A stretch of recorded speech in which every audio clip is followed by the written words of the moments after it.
Hey guys, it's Chris here, and today we're going to be reviewing the X7 F3 gaming mouse by A4Tech.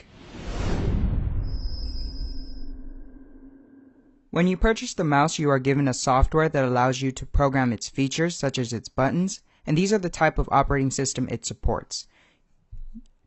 You are given 8 extra pads to replace the feet on the bottom of your mouse, so if these ever get worn out, you can always remove them and replace them. Now, I have used this mouse for about 5 months already, and I still haven't had the need to replace the feet. Keep in mind I bought this in Taiwan, so there are a few discrepancies between the international and US version. Out of the box, the mouse has a bullet hole design to give it an FPS look, which I myself don't really like. The side and bottom have a nice shiny bronze finish to it that looks good, and which you can see has started to come off from where my hands actually cup the mouse. So I decided to scratch it off, which looks good both ways. The left side of the mouse has indents that provide grip, but to me are just there for the looks and rubbing it when I'm bored. And the top of the mouse has a really nice texture to it. It has a sandpaper feel to it that is soft to the hands and easy to grip. I really like it. And there is nothing on the right side.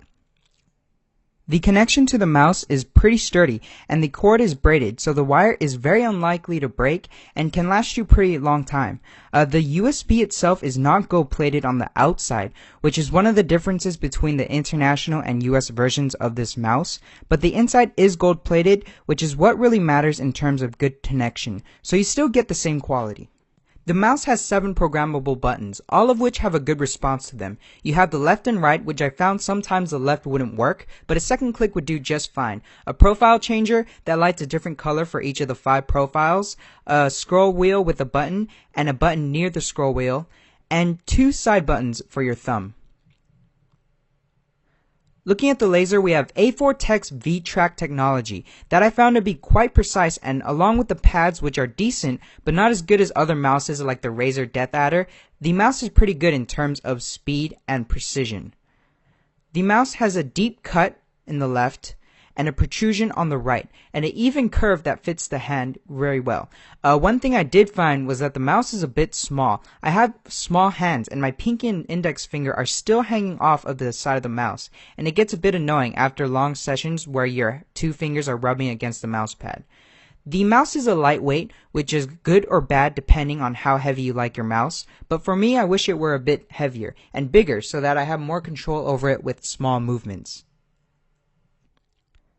The program is where I think this mouse excels the most.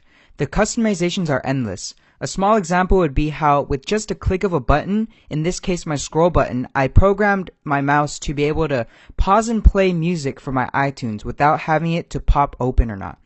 And I can even shut down my computer if I want. From looking at the options, you can see that you can practically do anything. You can access your keyboard, mouse, the internet, multimedia. You can even have key combinations or macro files where you can have it double click when you only press once, something like that.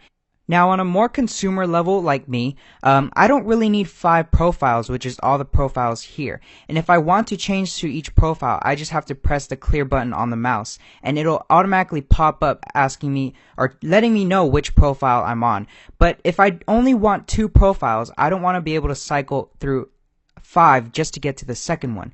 So you can also come to mode or name select. Choose the name of each profile. I chose regular, real-time strategy, etc. And you can also uncheck the modes to make it so that it's only 2 modes. So if I press OK down here, it'll go to 100%, save the settings, and now when I change profiles, it'll only go cycle to the second one, as shown right there.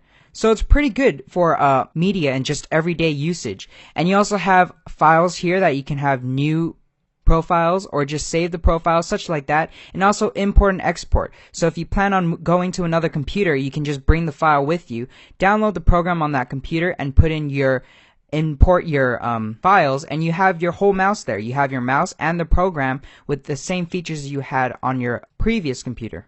Anyway, so that was the program, just short and simple. I don't want to go way into it, but there's many things that I haven't even explored yet, even after having this mouse for 5 months. So, if you want to get out of this program, again, you can update here just by clicking this. And getting out of the program, you want to press OK to save, and press this button right here, and that'll exit you right out. Well, that does it with my full review. Thank you guys for watching. My final thoughts are, if you are an average consumer looking to start buying good peripherals for gaming or everyday purposes like surfing the web, editing, or listening to music, I give this a good 8 out of 10. And if you're an avid gamer looking to improve your gaming tremendously, I give this mouse a 7 out of 10. Because I feel more than anything this mouse needs to be bigger and needs to have more weight. Thank you guys for watching. Please rate the video, and if you didn't like it, let me know why. This has been Chris, otherwise known as Get This Year 101, and please subscribe for future content. Bye guys.